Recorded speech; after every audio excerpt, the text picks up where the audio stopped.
বাংলাদেশ কি আজকে আফগানিস্তানের সাথে শেষ ম্যাচটা জিততে পারবে? মানে তৃতীয় মানে ওডিআই ম্যাচটা, নাকি বাংলা ওয়াশ খাবে? তবে ইন্টারেস্টিং বিষয় এটাই হচ্ছে যে আজকে ঠিক সময়ে আপনাদের পছন্দের তিনটা দলের খেলা। প্রথমটা হচ্ছে বাংলাদেশের খেলা, হচ্ছে ক্রিকেটের কথা বলি, আফগানিস্তানের সাথে। দ্বিতীয় আবার বাংলাদেশের ফুটবলের খেলা হচ্ছে হংকং চায়নার সাথে। এবং চতুর্থ যারা ব্রাজিলের সাপোর্টার তাদের খেলা হচ্ছে জাপানের সাথে। সো এখন আপনি কোন খেলাটা দেখবেন? তবে সব থেকে ইন্টারেস্টিং ম্যাচ আছে দুইটা। বাংলাদেশের সাথে যে হংকং চায়নার ফুটবল খেলাটা হবে এবং ব্রাজিলের সাথে যে জাপানের খেলাটা হবে। আর ক্রিকেটটাকে আমরা এখন ছেড়ে দিয়েছি, কেননা বাংলাদেশ দেখেন টি-20-র মধ্যে একটু ভালো খেললো এবং বাংলাদেশ দিয়েছে আফগানিস্তানকে, এবং ওইটা খাইতেছে আজকে। আজকে কি তৃতীয় ওডিআই ম্যাচ আজকেও হারবে তারা, কারণ দুইটা তো হারছে, আজকেরটাও হারবে। তাহলে শোধবার। আচ্ছা, এখন আমাদের হংকং চায়নার সাথে যে ফুটবল ম্যাচটা আছে, ওইটা একটা আপসেস মানে আমাদের ম্যাচ ছিল যে শেষ 1 মিনিটে গিয়ে আমরা কিন্তু গোল খেয়েছি।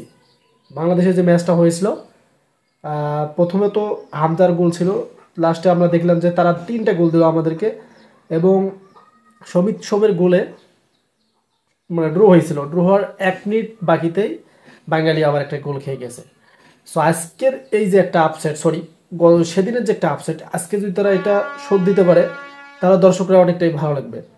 আর ব্রাজিলের কথা বলতে চাই, সেটা হচ্ছে ব্রাজিলের সাপোর্টার যারা আছে, জাপানের সাথে কিন্তু ম্যাচটা খুবই একটা হাই ভোল্টেজের ম্যাচই হবে, কারণ ফুটবল ব্রাজিল একটা যেমন শক্তিশালী টিম, জাপানও কিন্তু শক্তিশালী টিম।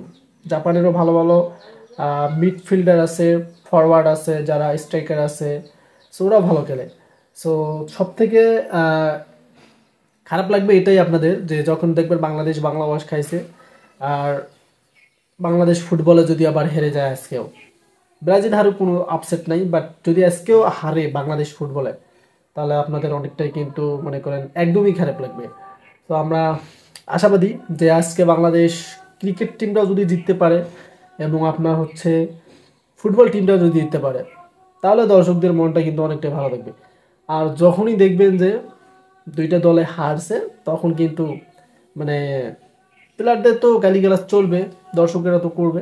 আর ক্রিকেটটাকে বেশি করে দিবে, কারণ বাঙালি ক্রিকেট যেভাবে খেলছে এদের খেলার চেয়ে না থাকাই বেটার। আর ফুটবলটা আজকে আমরা আশাবাদী ক্রিকেটের থেকে হংকং চায়নাকে যেন হারায়। আর হংকং ছাড়া মানে চায়নাকে হারাইতেই হবে আজকে। আর যে করে হোক কিন্তু হংকং চায়নাকে হারাতে হবে। আর ব্রাজিলেররা তো আছে যে জাপানকে তারা হারাই দেবে। সো ম্যাচ দেখার অপেক্ষায়। ধন্যবাদ।